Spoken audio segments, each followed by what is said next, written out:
So hi! Welcome and welcome back to my YouTube channel, and for today's tutorial, ituturo ko sa inyo kung paano nga ba mag-register ng Go Longer 10 sa ating Globe SIM. But first, kindly subscribe to my channel and don't forget to hit the subscribe button and the bell to notify you for my new updates. And once you learn more, just keep on watching and let's start. So ayan guys, mula sa ating mobile phone, pumunta lang tayo sa dial ng ating device. And dito guys, dial lang natin is *143, number sign or hashtag, and then call. So after nito guys, piliin natin yung number 6, which is yung Go Boosters. So type natin yung number 6 and then send.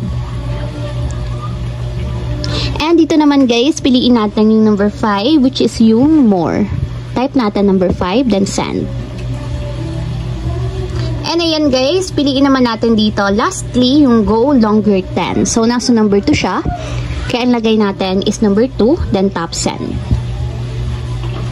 So ayan guys, sabi dito kapag daw nag-register tayo ng Go Longer 10, makakakuha tayo ng additional 1-day validity para sa ating Go promo. So applicable lang to guys kapag naka-register kayo sa mga Go Plus or Go. So ma-extend siya guys ng 1 day for only 10 pesos once na nag-register kayo or nag-subscribe kayo dito sa Go Longer 10. So para ma-subscribe guys, type natin yung number 1 and then send.